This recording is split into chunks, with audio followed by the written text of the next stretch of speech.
Okay, and I am live. I'm just checking that it all works. Okay, great.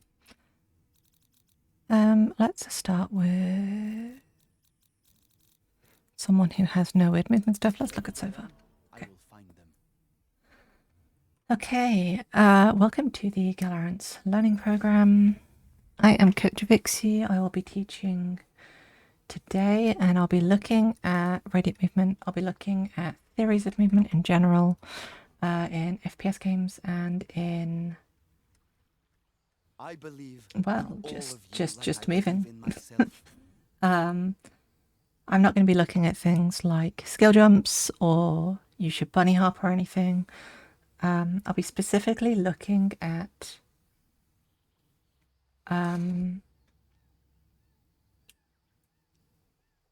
things like how do we survive in fights? What is the foundation of all good movement in Valorant? Movement, schmovement, as Twitch chat says. So I've just hopped myself into a custom. Let's give myself invulnerability in case I do something stupid. I don't need the spike. Okay, so when I talk about movement, I am talking about how do we not get shot? How do we win fights? How do we do things to throw off the enemy's aim? How do we give ourselves the best chance at winning a fight using our movement? I have the spike. And this can seem pretty complicated. I'll be looking at the foundations, foundational ideas and principles that move up onto, sorry, what am I on about? I'll be looking at the foundational principles that apply to radiant level movement, everything up to radiant level movement and beyond. And when I say beyond, what I mean is movement stuff that doesn't apply to Valorant, mostly. So the kind of movement that you get in games like Overwatch, in Apex, in Fortnite, all these very high mobility games where you can shoot while moving. I'll be talking about how these apply to Valorant and how if someone was really trying to push their mechanics and their movement to the very, very highest possible level, giving themselves an advantage over other pro players, because you'd be at pro level when you're pushing at this, then you want to be, then these are the things that will apply. So let me clarify a term which is often mistaken, and this is counter-strafing versus just strafing. So counter-strafing is not moving around and dodging the enemy like this, as some people think that it is. Counter-strafing is specifically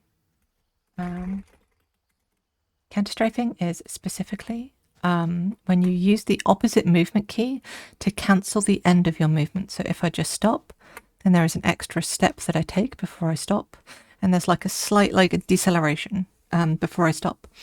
But if I counter strafe, then then it makes that happen a lot faster. Basically, it means you decelerate almost instantly. But the advantage this gives you is maybe 5 milliseconds at best. So when I'm talking about counter strafing, that's what I mean. I'm not talking about dodging. I'm talking about basically stopping faster. There genuinely are not very many use cases for counter-strafing, just because the advantage is so minimal. But where it is very useful is being able to shoot at the dead zone of your movement, so it looks like you're running and gunning as you peek, but you're actually shooting at the moment when you change direction, because you're basically pressing the opposite movement key at the same time. And this is genuinely the best use for counter-strafing.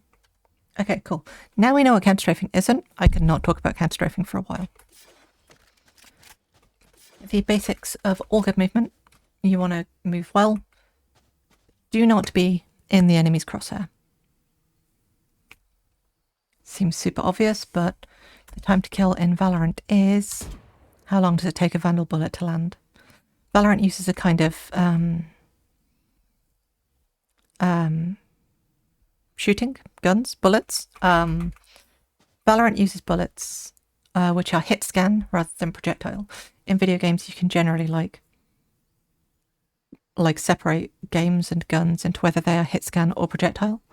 Projectile would be stuff like most of Apex Legends.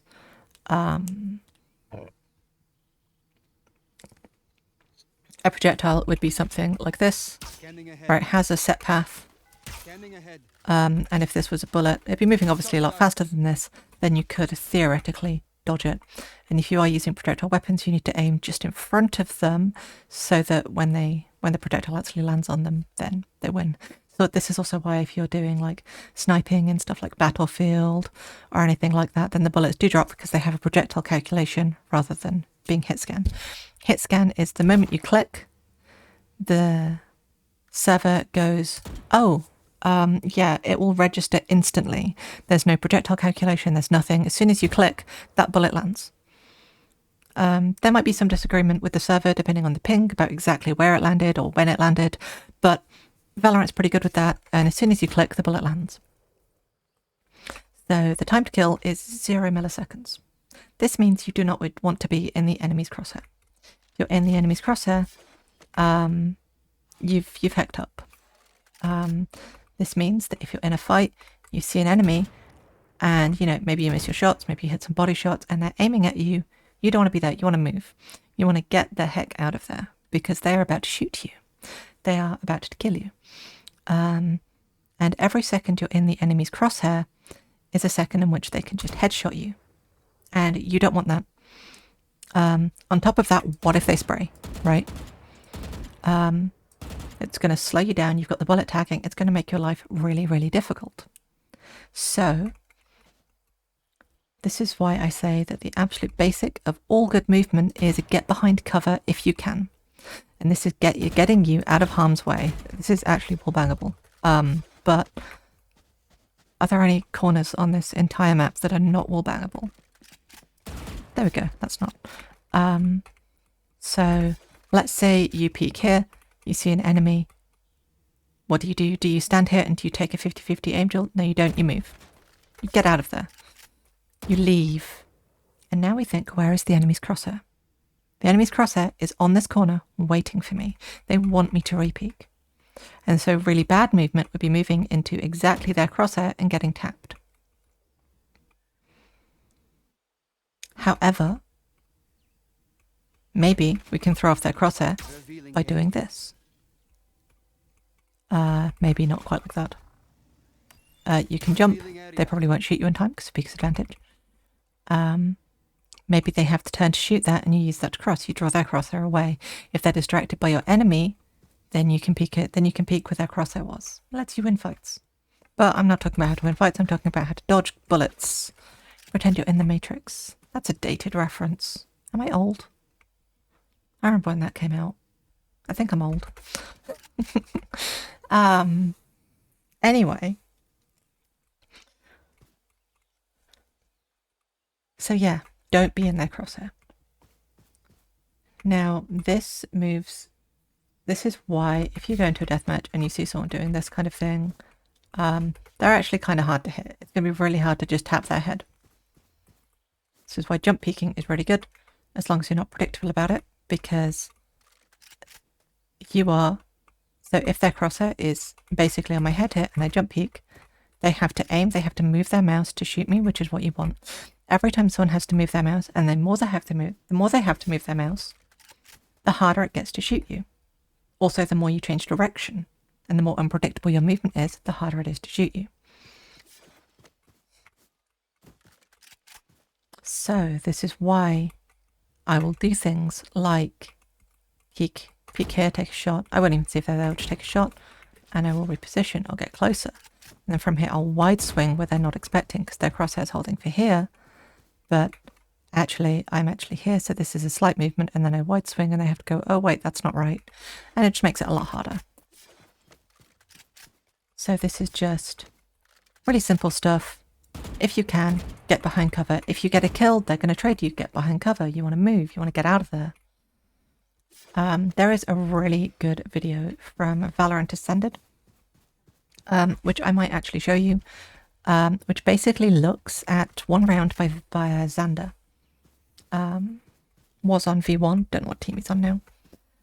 And it basically shows him being very aware of everything that is around him, and him doing things like getting killed and stepping behind a really tiny amount of cover, like this amount of cover, right?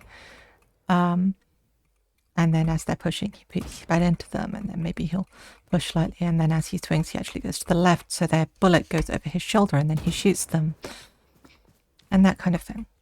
And when we're looking at Radiant fights, it gets a little bit more complicated, because when we're looking at pros in fights, assuming that they're, good at mechanics and they're not just, I'm good at my util or I can land some shots, but they've actually got like really solid mechanics and movement, you will see them doing things like anticipating the timing of the shot. Because you have to stand still to shoot in Valorant, and it takes about 250 milliseconds to reset your recoil after you fire one shot. So being able to anticipate the timing of the shot means you know when to move.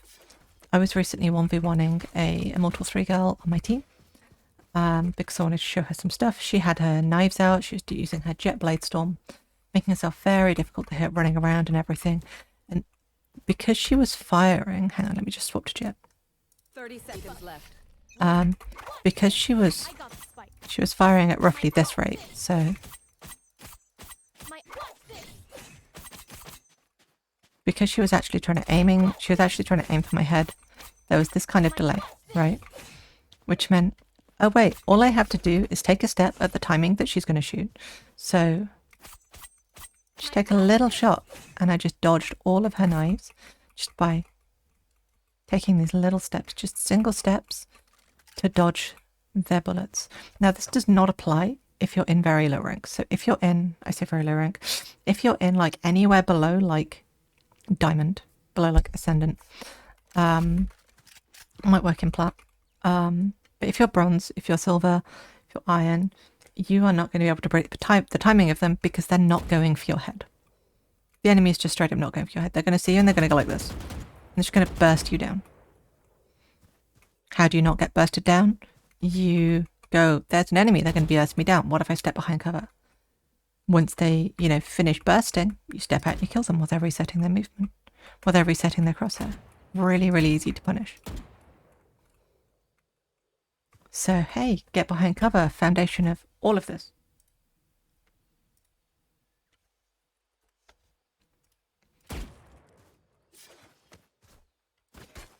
Anticipating the timing of the enemy shot is very important. And this is why you will sometimes see people not get the pros crouch a lot. They do. I'll talk about that in a sec. So when we're talking about anticipating the timing of the shots, we can assume that the enemy will probably peek off info. So if you've been server droned, I've seen some people try and do outplays where they've been hit by a Cypher dart, Cypher camera, and they don't remove the tag because it pulses, right? It flashes. And they want to, and every time it flashes, they take one small step. So if the enemy tries to shoot the shadow, then they die. If the enemy tries to shoot the shadow of the ping, then this person is ready for them. They sidestep the shot and then they kill them. Okay, crouching is bad. And the reason why it's bad is because, hi official Sophie, I haven't seen you in some time. Yeah, if you crouch, you're fully committed to a fight. You will sometimes see people do this, where they like crouch as they go around the corner if they think it's a really dangerous angle. And the reason why they do this is just because if they're holding it head height and ready to tap you, then you have like an extra, you have a little bit of time to react and actually deal with this before they kill you. If you're very close to someone, you can crouch right in their face so that their bullets go right over, and you can just kill them with body shots before they can adjust. Typically, I don't agree with, and I don't like holding down the crouch button to spray. Yeah, a lot of people do have crouches. Yeah, in that situation, it's way more likely that you should wide swing or you should just pre-fire it. So if you have the info and they don't move, you just like tap it like that, right?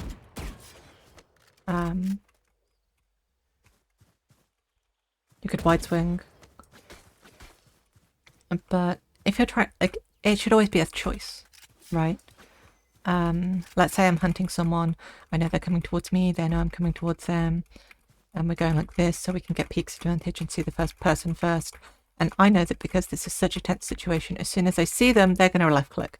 Their crosshair's ready, they're ready to adjust horizontally, and they're ready to kill me, right? But maybe my team has called that they're a bit damaged, so as soon as I see them, I'm going to crouch and I'm going to spray them. Because I'm trying to bait that first shot and going under it. But if it goes wrong, then I die. Yeah, it's a pretty bad habit.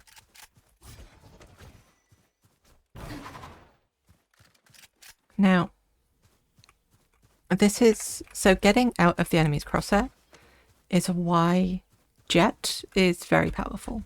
She's not so great on this map, really. But yeah, she's not very good. So let's say we manage to control this angle. Enemy who's holding the site, their crosshair is all holding here, right? Enemy is holding here. They want to shoot people as they come out. Maybe they have some util here. What Jet has the power to do is basically go past that crosshair really fast and take that fight. And Jet is one of the hardest people to play because you need to be able to have a really good crosshair placement as you finish. You'll see a lot of Jets do this. So they will dash check the right and then have their crosshair where they want to be when they land. Good Jets, that is. So they get that info for their team. This is not the best map to show it. Because really, what angles are you pushing past? They can shoot you from here, they can shoot you from there. And you're basically being on the line dashing towards them. Same applies to C-site. Yes, you're dashing past this angle, but what about this one and this one? Obviously, you would try and control that with smoke, but it can be a little bit difficult. Anyway, this is why duelists with movement are so powerful. This is why Jet's a thing. This is why Raze is a thing. It means you can peek away from their crosshair because we don't want to be in their crosshair. And anyone who's good will have good pre-aim like this, right? So they'll be waiting for them. They'll go around this map and I'll be holding for them. So if I go around this corner, I am not expecting someone to just stand in the middle, right? I'm going to check here and I'm going to check here. And if they're holding an off angle right in the middle, then I'm going to get caught off guard and they're going to kill me. Now, if I am caught off guard, maybe I step behind cover and I re-peek and then I kill them. But Jet can get away with that because she can just dash out the way. She can hold in completely ridiculous places and dash away. This is why Chamber was so powerful. Because he could do that. Because he could get his operator. He could just hold really out in the open when no one's going to pre-aim, get that initial shot, and then immediately get out. This is why we have the Jet nerfs as well with the dash. So you have to make sure that you are ready for it, otherwise you can just waste it, because previously Jet could just press dash whenever the heck she wanted.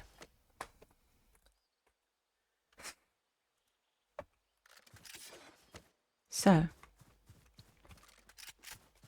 movement in Valorant is often about building a mental model of where the enemy's crosshair is going to be. When are they going to fire?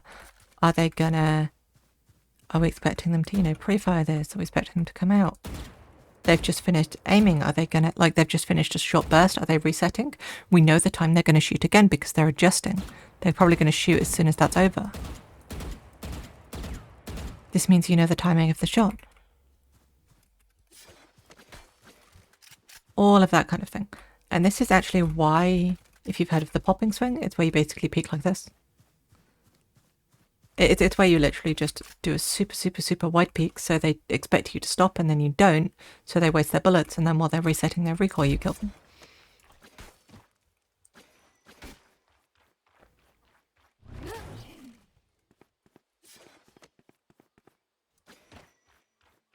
Yeah, you can do it with the Spectre. You can also do it with the Phantom, where you're not even doing this. You literally don't fire until the enemy has stopped, and then you shoot.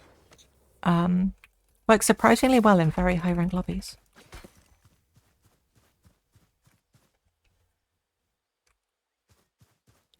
Now, I could show you that video that I mentioned about Xander. I might just link it in chat. I think I'm allowed to do that. And this just sort of shows the real fundamentals of Xander. movement. Oh, it's only 5 minutes long. I can totally show that. Yeah. This relies a lot on aim, but let me hop on over to Firefox. Where are you? There we are.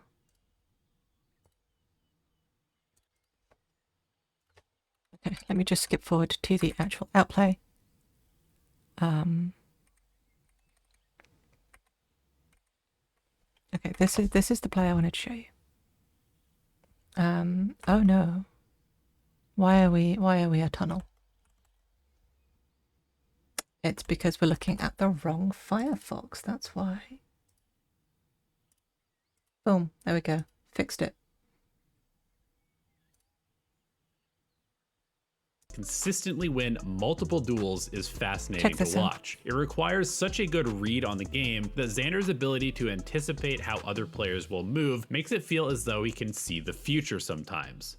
Watch this play where the attackers are pushing site after killing 2 players. Xander knows that he needs to make an unexpected play because retaking 3 against 5 would be almost impossible. He pushes through the attacker's smoke and notices that no one has made it onto site yet. He then tucks himself into hell to cut off an easy angle for attackers from the right side while holding the left side of default where his smoke blocks A long. Now this goes down to looking, so this goes back to thinking about we're going to get behind cover, we're going to use cover. We want ways to escape. We want ways to isolate these fights. Is rewarded for perfect crosshair placement with a quick kill on Chamber. Now pay super close attention to his movement here as he immediately strafes once to the left right as his shot on Chamber hits. This single step slightly throws off Jett's shot as they try to double swing and also sets Xander up to quickly counter-strafe back to the right and back into the sliver of cover he has behind the default box. Xander then goes for an immediate wide swing to try and punish the Jett if they are still playing the same angle, and things get a little bit more complicated as he not only sees Brimstone running into graffiti on his right, but also gets tagged by the attacking Sova's drone. With his location pinging, he strafes back to the right into his corner of hell to isolate a fight against Jett, who he expects to re-peek off of the drone's tag. He again strafes to the left a split second after being pinged, and this tiny little movement allows him to outduel Jett. He immediately snaps his crosshair to the right side of hell, expecting more players to push his position, and then again hits a perfect left-right sidestep combo to delete Skye. Watch again the single step left and then right, perfectly timed with his shots. He looks left again, but quickly realizes that his allied Raze nade is denying that angle, and with the Brimstone being the last one alive, Xander anticipates his position in graffiti from the earlier information. He inches to the left once, repositions his crosshair into the wall, and strafes out a second time to clear the next angle. Though Brimstone is slightly off from his Notice how this person is crouching so they can't disengage. If he hadn't been crouching, he might have actually managed to disengage and retake this in a second. Aim. Xander has the peeker. Okay, cool. Right. So that's about get out of their crosshair, right? This is about, we're isolating our fights, we're thinking about cover, because if he wasn't doing things like, we're going to disengage behind cover, what's my escape plan here? How am I going to get out of here? Then he wouldn't be able to isolate these fights. He wouldn't be able to make this play happen if he wasn't thinking, I kill one, I get behind cover. I'm always trying to step behind cover. I'm using what I have available to me. Not only that, but he's anticipating the timing of their shots as they swing with these small movements like this. Just these little movements will help you understand watching pro play. It'll help you understand these fights. When you see these fights, this is why this is happening.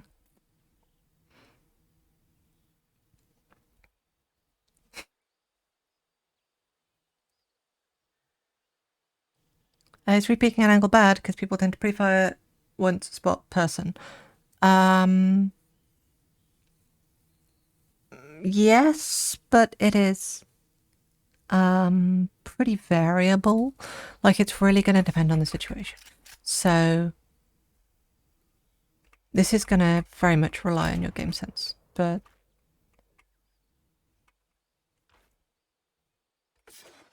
the pre-fire once you've shot someone, so I do this a lot. Once I see someone, I'll actually shoot her again in case they repeat. Once they've stopped pre-firing, sometimes I will wide swing away from their crosshair and kill them. If I don't have to, you do something like, you know, be alive. But only if I have to. Re-peeking can be pretty bad because you're peeking directly into their crosshair. Talked about it before, we get out their crosshair. We don't want to be in their crosshair. And if I peek here and I step behind cover, where's their crosshair? It's on this corner, right? So if I peek into it, oh no, they were pre-firing it. I'm in their crosshair. I'm going to die. Even going for a wide swing at the wrong time can be a problem. That's more about your fight timings. But it's going to very much depend on the read you have on the person and how often have you been punished for re-peeking. So it really can vary.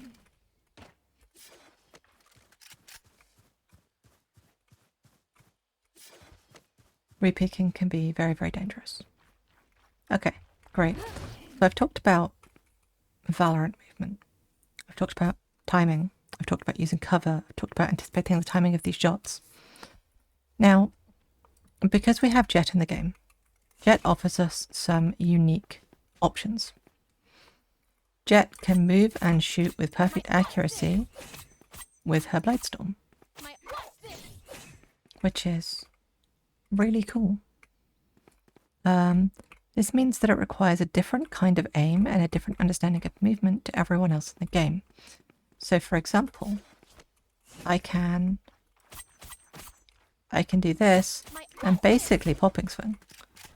I can do this, and if I have good control, I can do a lot.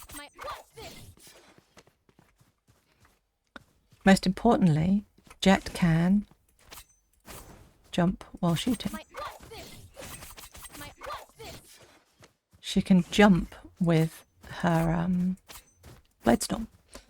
And this is something you'll see in games like Overwatch. If you see someone who plays Soldier 76, they will often be tracking while jumping around because landing doesn't have this huge like deceleration in Overwatch. And this is where we can learn from other games. You'll see people jump like this, and while they're doing this, they're tracking the enemy and killing people. You can't do this with Neon because she's inaccurate while jumping, which is really annoying. But you can do it with Jet if your click timing is good while moving. And this is why I think Jet is very difficult to play, because not only do you need to have the movement knowledge, you need to be able to, you know, understand how the enemy is going to be dealing with your movements. But you can also do things like, you know, you can do things like jumping, and while you're doing this, you also need to be able to aim and keep an idea of what's going on while dodging. It's really hard. So on top of everything else, suddenly you're doing that with jet knives. It's really hard. But this brings me to making yourself hard to hit in games that are not Valorant. Because this is also going to apply to Valorant, especially if you're against Neon. Let me quickly swap the Neon. 30 seconds left. So I talked about getting behind their crosshair, talked about anticipating their shots, and this is why Neon can be great, because she can do this faster than anyone else. I'm out of here. Give me it back. But also Neon can do this, right? She can run around with this, she can slide, she can do all sorts of stuff. What I'm saying is that Neon is amazing. And if you have good tracking, you actually do more damage to the head with it. And you can move while doing it. And this is going to help you think about how you are playing against neons who are ulting. Now, obviously, a good neon will probably just kill you pretty quick. Boom, boom, boom, boom, done. Probably going to kill you in under a second if they're tracking your head properly, while also moving and being hard to hit. But you can make yourself hard to hit too, because if they're really focused on their headshot, then you can make them miss. And there is a aim trainer called Aim Beast, My ult's ready. which is about where they have these arena. They have this arena, which is basically a 1v1 tracking battle, where what you're doing is you're basically just moving back and forth and tracking the other person to death. You do more damage to the head, and it heals you to do damage. So often this is just about who has better tracking and who has better movement. And being hard to hit is the first step, because if you're standing still, if you're really predictable and you're going side to side to side to side to side, just like this, then they're going to kill you because you're very predictable, and they'll just go, oh, I just need to do this with my aim. Nice. Okay, great. Now let's talk about some movement terms. So this is a long strafe. It's a strafe that is long. Fairly straightforward. This is a short strafe because it's a strafe that is short. And if you want to be hard to hit in Valorant against the neon, if you're playing neon and you want to mess with them, you want to be mixing up your long strafes and your short strafes. So, you know, just stuff like this. I mean, mixing up the lengths of the strafes. So sometimes you do like a medium strafe, sometimes you do a long strafe. Stuff like that. But notably, moving forwards and back like this doesn't do anything, because what is the line of the bullet? Doesn't matter if you move forwards, you're still on the same line as the bullet. The bullet's still going to hit you. So it's often about this side-to-side movement. The only time when moving forwards is really useful is if you're moving diagonally, because you can make it slightly difficult to hit someone who's moving diagonally. Because it can be difficult to judge where they are, because the closer something is to you on the screen, the faster it moves across your screen. Look how fast that's moving across my screen. And if I move back, oh look, it's really slow across my screen. Which means that if you're close to someone, they have to move their crosshair more. They have to move their mouse faster in order to track you and deal with you. Like, I'm having to move my mouse quite a bit to do this. But from here, it's fairly slow, fairly small. And this is what Neon really excels at. So Neon should be getting really close to you, because Valorant players play on really low sensitivity, because you want the best sensitivity, you want the best chance possible to adjust at this very small range of motion. Even here, you want to be able to have this good range of, you want control over this range. But if you've got a Neon who slides past you, most Valorant players have not trained their aim to deal with this. They don't know how to track something that's close to them. They can't understand it. They can't make sense of the target well enough to see a neon just slide past them and tap the head like that. So this is why you'll often see neons try and get really close to you and do stuff like that.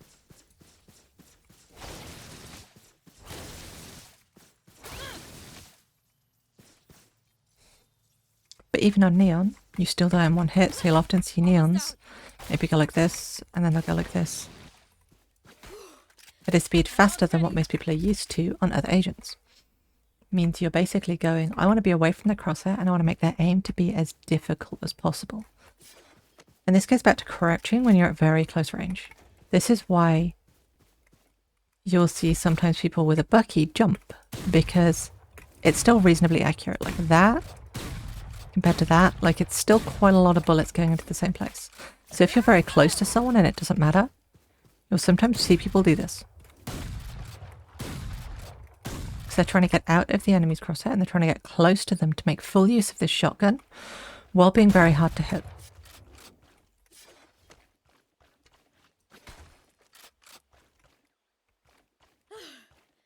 And mixing up these long strafes and these short strafes and just mixing up the length of your strafe is exactly what I'm talking about when I'm saying get out of their crosshair. You want to be away from what they're expecting. And this is why it can be really useful to do something like do a nice close peek here. And then, you know, their crosshairs here, they're expecting you here, and then you wide swing. You're mixing up the length of the strafe. This is exactly the same thing when you wide swing. You're mixing it up. They don't know what to expect. You want to be unpredictable in your movement. And of course, tying all of this into using cover, disengaging, get out of their crosshair. Don't do stupid fancy movement just because it's cool. You do it when you have to.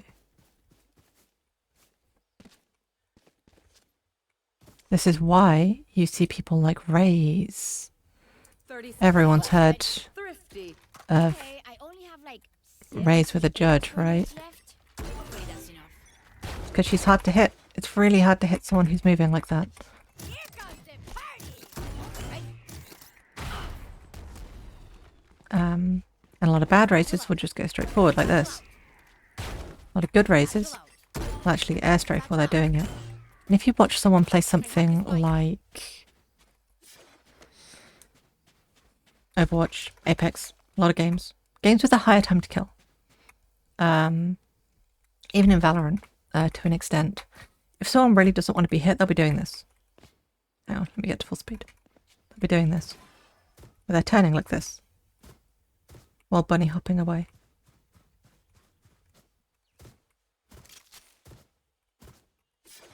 And the reason why they're doing this is because your character model is spinning in the air and it's turning, and it makes it harder to process what exactly is going on, and your head is actually moving slightly while you're doing this. It can make it really, really hard to target the enemy, especially since you can actually change direction in the air like that. So the way jump peeking works, you can change direction in the air. And if you're good at it, you can basically be in the air and wiggling like this, so that the enemy realistically can't hit your head and they're probably just going to have to spray at you. You'll see this if someone is caught in a really bad situation, like maybe they're here and they're like, I need to cross, do something like that. But without the botched bunny hop in the middle. Because this is the same principle as spin botting, right? If you've ever heard of spin botting, it's where you will probably have an aimbot as well. It's kind of cheating. Don't do it. Where someone will have an aimbot, but their character will also be spinning really, really, really, really fast. And while they're spinning, the enemy is going to find it almost impossible to headshot them because the target is always moving. And then, you know, you have the aimbot going on at the same time, and then they can't hit you and you can hit them, and it's just a good time, really. Well, it's very advantageous, and it's just cheating. Don't do it. That's why you'll sometimes see people do this. That's why you'll see them shake their crosshair as they're jumping and dodging and trying not to get hit. It doesn't really work if you're standing still. I mean, I guess it does, but if you're here, then you probably want to be shooting them. It's mostly useful in the air. Okay, here is something that, again, doesn't always apply to Valorant, but does a little bit, mostly useful in other games. And it's mirroring versus anti-mirroring.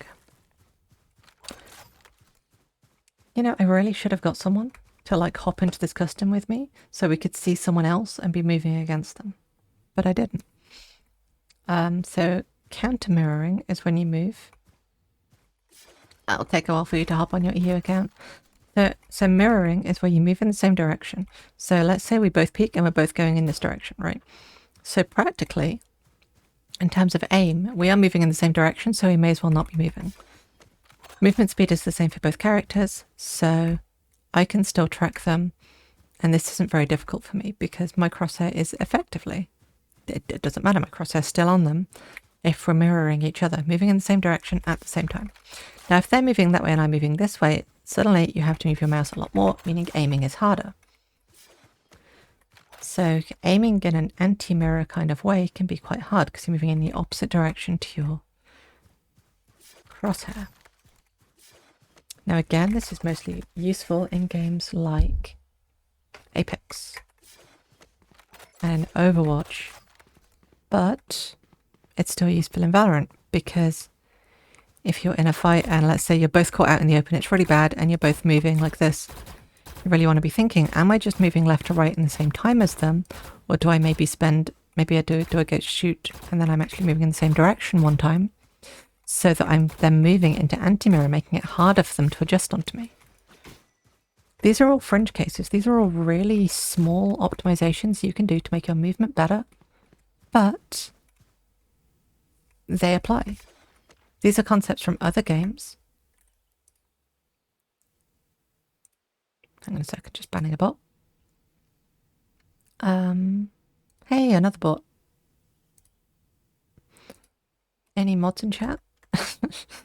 Yeah, these are concepts from other games which apply to Valorant. And these are the kind of skills that some pros are bringing into the game. And if you watch pro fights, it is worth noting that a lot of pros have huge egos and they kill one and they will peek and try and kill another one because it looks cool and it feels really good, when often they really shouldn't do that. But when you see pros who are very, very good, very skilled mechanically, they'll be implementing some of these things, and maybe some of it won't be conscious.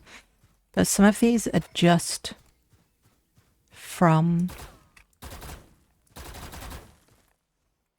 Oh.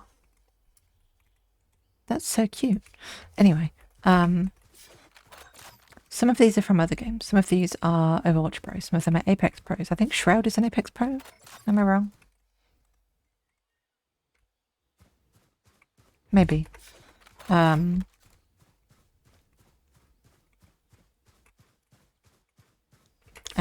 they'll know these concepts and they'll be unconsciously applying them to things like Valorant. And this isn't the stuff that's keeping them at the very, very top. So mixing up your strafes. So, or is it Asu who's a Apex pro?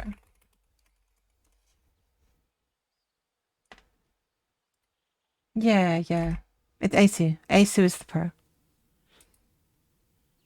You usually strafe in the opposite direction as the enemy to make yourself harder to hit. I like you. You're good at this. Yeah, that's what you should do. But if you do it every single time, they might get used to it. So mixing up your mirror and your anti-mirror movement will really help. Sometimes you want to be mirrored, sometimes you want to be anti-mirrored.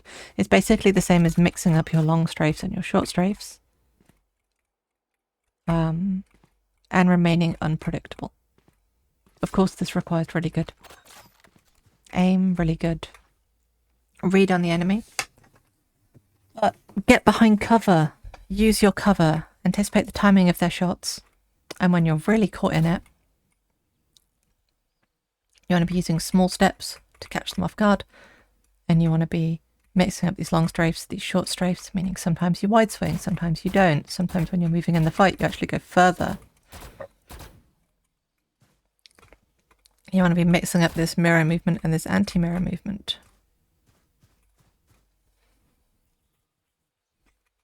But above all, do what makes you not die, because not dying is really important. If you're dead, you have no impact. But you still want to win, so it gets a little bit tricky. I'm just running around Lotus. Okay, so you can have really good aim. You can know all of the things. You can have practiced. I can dodge. I've been in a 1v1. People can't hit me, you know, like they... but I can't hit them either. And that's where you'll need to do things like... Even if you're playing Valorant, even if you can only shoot while you're standing still, you want to be training this ability to hit targets while moving. Because if you're able to hit targets while moving, well, for starters, you can play Jet.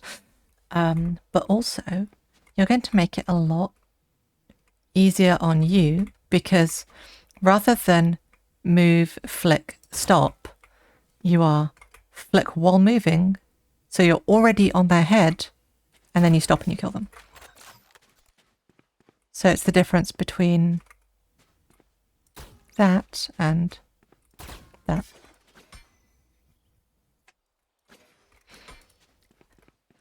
This is the thing that makes people who do play a lot of aim trainers suck at real games, because they can only deal with things when they're standing still. But people who play a lot of aim trainers really need to do movement scenarios. You need to do stuff like I don't know. I've made some scenarios. 1W6T move and the small variants as well. There's some anti-mirror stuff. There's some mirror stuff. There's scenarios where you have to kill bouncing balls, where you have to stay moving the entire time. If you do get a chance, I would recommend playing in the Aim Beast arena games. I can actually bring that up for you real quick against the bot. I'll actually show you the Aim Beast arena. It's not going to be against a real person, and the bots aren't very good. I don't think they shoot you back, but I'll show you what I mean. If you want to improve your aim, I'd really recommend improving your tracking and your target reading. And by target reading, I mean your ability to respond to a target that's changing direction, and not just be caught off guard where your brain lags for like half a second every time they change direction.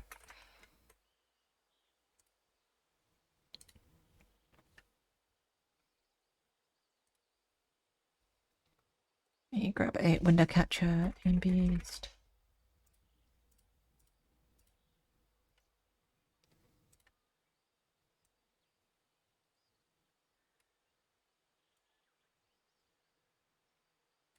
There we go.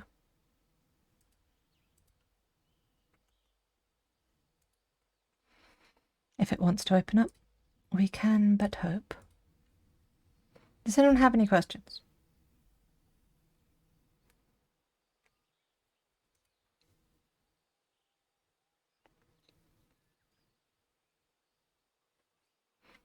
There are weekly Aim Beast arena things every Saturday.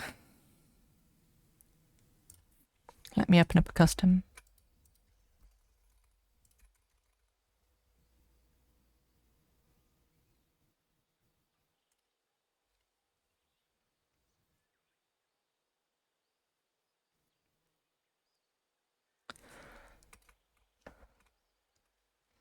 I'll just show you how this works. So what this is about is just tracking the enemy, anticipating their movement, mixing up your long strafes and your short strafes, and tracking them until they're dead like this. And playing this against real people who can actually aim and are shooting back at you and will move in way more complicated ways than this is difficult. And if you just look at its movement, that's how it does short strafes, long strafes, and it's really mixing them up. It's remaining quite unpredictable. And this is the sort of movement that's hard to hit, because even if I try and track this, when it changes direction, I get caught off, and it's not predictable, so I am not as good at it. And people actually adjust to how you do it and will often find weak points if they're obvious. Yes, they do, if you do this against real people. Hey, Elise, do you want to hop on this and I will 1v1 you for the stream? I'm sorry, you're early in it now. The rank system, it's just based on who you've played against. There are people who are very, very good at tracking. I am just a Valorant player, I don't track. This is also a bot. Crouching does not really do very much. My tracking aim is difficult, is not very good, but if I was very good at it, then imagine how good I'd be at dodging shots in Valorant while still being able to land mine. Because just doing stuff like, what's it called? Grid shot isn't really going to help you. And notice how if it gets closer, it's actually harder for me to track because it's moving faster across my screen. And I'm a Valorant player, so I have very low sensitivity, which is why I like to be a little bit further away so I can play to the advantage of my range. This is Aim Beast. There are weekly Aim Beast sessions. Every Saturday at 7 PM GMT in the arenas where a bunch of people join. Apart from that, it can just be pretty random as to whether or not anyone's actually online.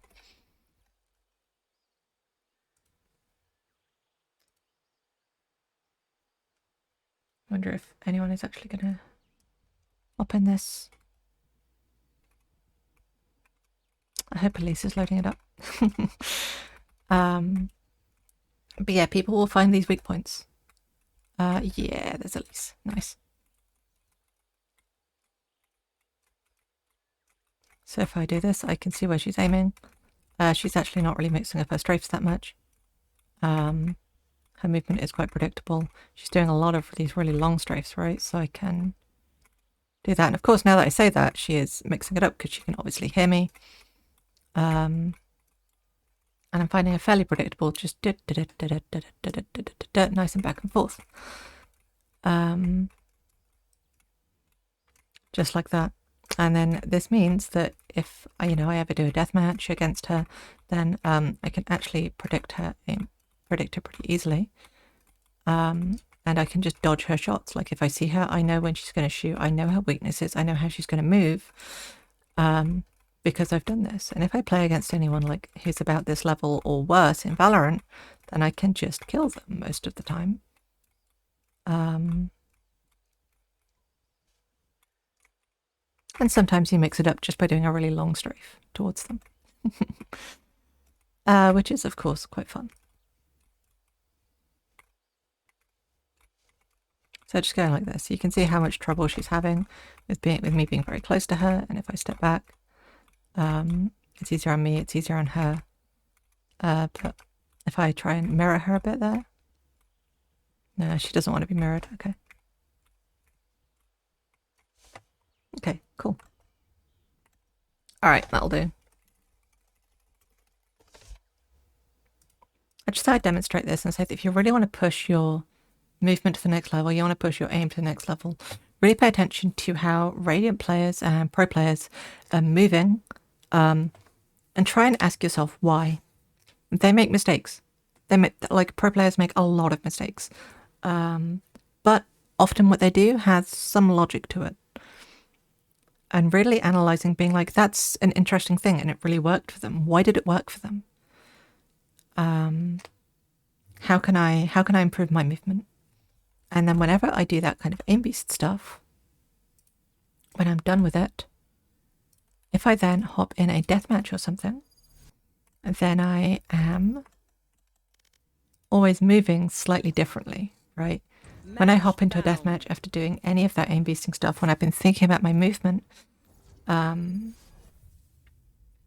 never run forwards in a straight line. I'm always wiggling slightly. So if someone peeks me in this deathmatch, then I don't get hit because I'm dodging.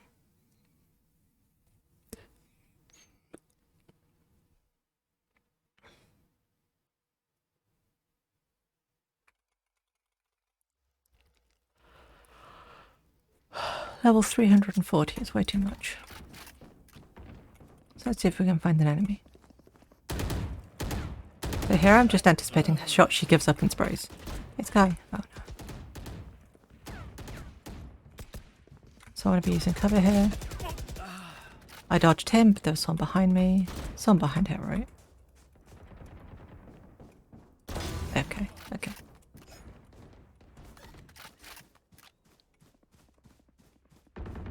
Any enemies for me to talk about movement to? There we go. There's one. You're dead. Okay, no, she actually just hit me. Sometimes they'll just flick onto you, but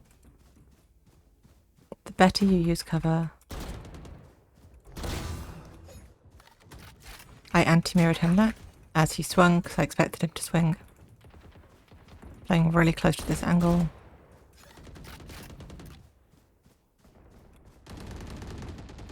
I'm not going to do the whole deathmatch. I just thought I'd just show it. I just want people to shoot at me. You know, people who I'm looking at so I can dodge them. So Fade shoots me there if I wide swing now. She's gotten distracted and looked away.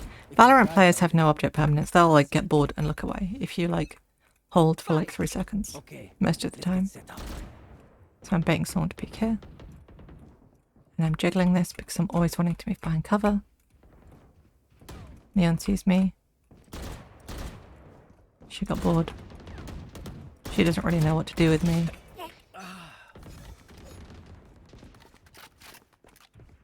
And because I'm showing stuff up, I want to keep them alive. Oops, I actually meant to hit her in the body there. My bad. Getting bullet tagged makes it difficult.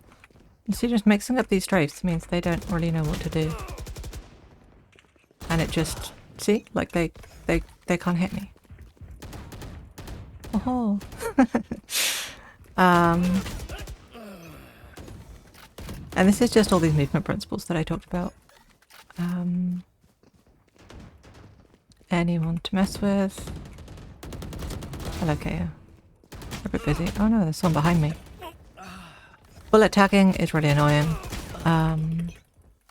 But using cover can often save you there. One down. Someone was here, right? I think they died. I was moving in a straight line. She read it and then she shot me because I was moving in a very predictable way. I was just running like that. Okay. Shoot me. Come here. I want to show you my movement. Let me dance. I'm not going to do it with an iPad because that thing seems a bit rude. See how she seems a bit lost? She's trying to mirror me here. Okay, we're friends now.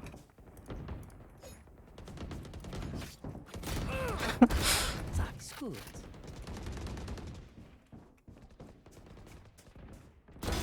Killer kill. Okay, I'll stop this now. So that's just showing you how these movement concepts, they apply to real games and they apply against real people who do not want to be hit and they really are trying to hit you. Sometimes they will just hit you, but if you can duke their shots, you can take these little steps, mix up your strafes. You saw that Astra, she was just spraying at me, right? So, to recap. This lesson's been a bit scuffed. It's always a bit scuffed. Once again, no Sentinels of Light.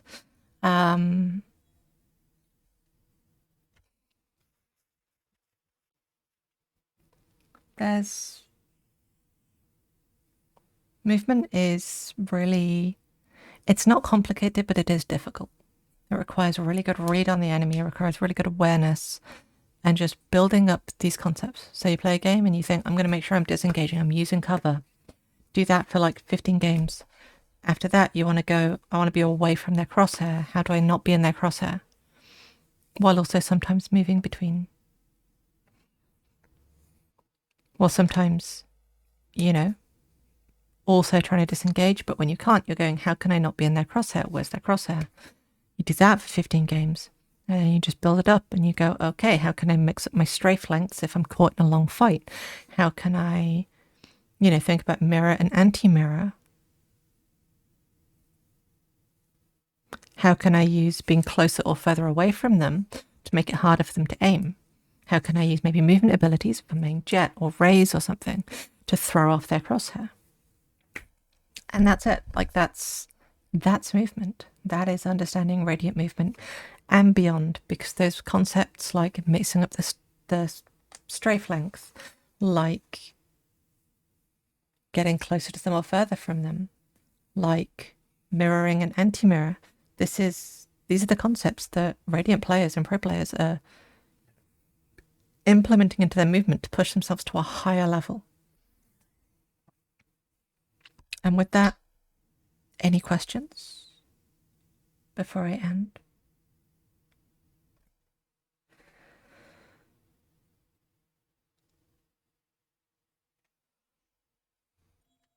I suspect the question will be, how do I break a crouch habit? Might do an entire lesson on here's how to break your crouching habit.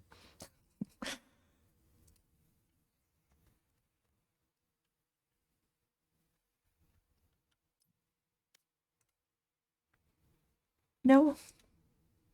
No comments? No questions? Okay. In which case, I hope that you all have a lovely evening. I'm going to have a cup of tea. Hello, Kratos7. You caught me just right at the very end. There will be a VOD.